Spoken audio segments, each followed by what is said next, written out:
Hello Groveland Township. Today's video is being done on May 29th, and as promised, this time we're going to have our own treasurer, Theresa do an explanation on the property tax bills and where the money goes. The important thing that you're going to see in this video as she goes through it is, first of all, only about 13.5% of your property taxes stays here in Groveland Township.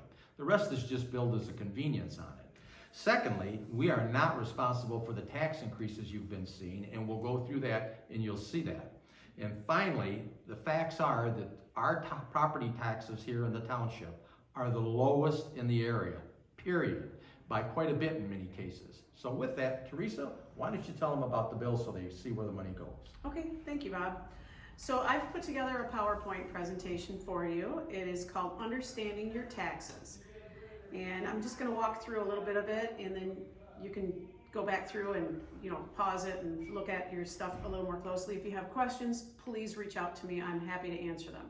So I just gave you an example tax statement, and there's a lot of information on it, but what I'd like to zoom in on is the portion in the middle that is the list of taxing authorities and their millages.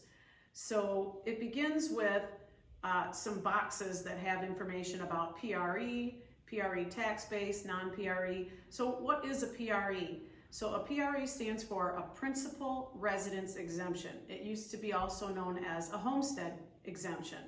That means if you live in the house and it is your primary residence, you are eligible to receive a discount, so to speak, on your taxes. You're exempt from paying the school operating tax. So this particular example has 100% PRE. That's why you will not see on their list of taxable or taxes, they do not have the school operating. If you did not have a PRE, you would have that line item as well. But let's take a look now at the tax description and the rates that are being billed and the dollar amounts that that equals to. So the first one on here is Oakland County operating. The next is intermediate. That is an Oakland Intermediate School District. The college is OCC, or Oakland Community College. The state education and the school debt. Now this one is a Brandon schools. There are also Holly schools and Goodrich schools here in Groveland. Their school debt would be slightly different amount. Those are all collected in the summer for Brandon.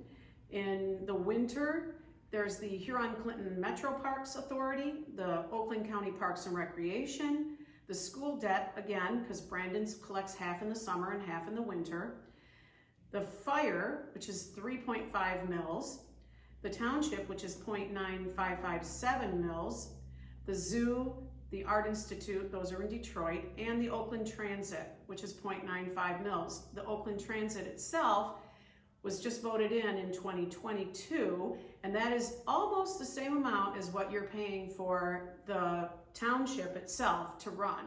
So just about the same millage.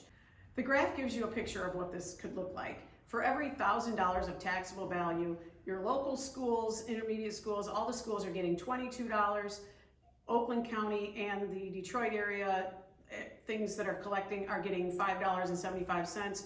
The fire department is getting $3.50, and the township is getting 95 cents. There's a distribution by percentage that shows you, again, the percentages, and the township and fire department are only keeping 13.5% of all the tax money that you spend. Let's take a look at comparable homes in the Brandon School District and the Holly School District. So we have a chart here showing Groveland highlighted in yellow and the total millage rate. So you have a home and it's in the Brandon School District. It could be in either Groveland, Springfield, or Brandon. And the total millage rate is shown on the chart. 33 for Groveland, 36.5 for Springfield, almost 40 for Brandon. The comparison to Groveland shows that Springfield is 11% more and Brandon is 20% more than a comparable home that would be located in Groveland instead. So we're paying less taxes than our surrounding communities. And the same goes true for Holly schools. So we have the option of Holly schools. You can live in either Groveland, Rose, Holly, or Springfield, and you can see that the total millage rates are shown in the chart with Groveland being highlighted. And again, you're either close to us in Rose, or in Holly, you're paying 6.75% more, and in Springfield, 12% more. So again, we are by far the lowest taxable taxes collected for any home in the area that's comparable, no matter which school district you're in.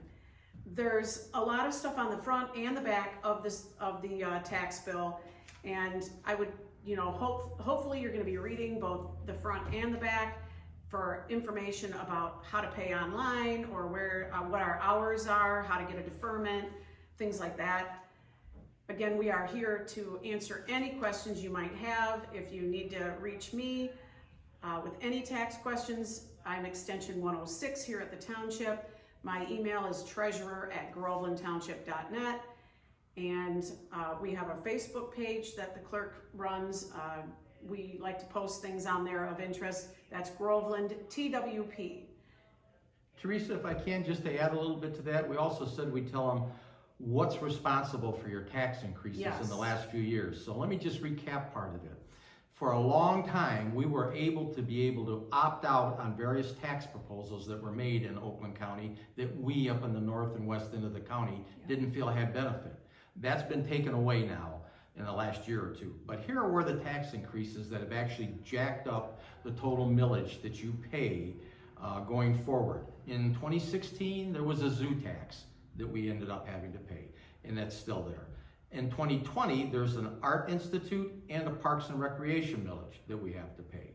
In 2022, I'm sorry, the past one was 2020. In 2022, the Regional Transit Authority tax was implemented, and we had to pay that even though we voted it down, because we're part of the county. When they took the option for us to opt out, we have to start paying those taxes. That's what's caused your increase. And then of course, the significant inflation we've all experienced here in America. Yes. In 2023, we had a 5% COLA increase on our property taxes because of the Headley Amendment, which is a state law. And in 2024, we had another 5% cap increase because of the Headley Amendment. So we hope what you can see here now is, to recap briefly, we only get about 13.5% of your total property tax bill. All the tax increases that I just went over a moment ago, none of them are instituted by the township.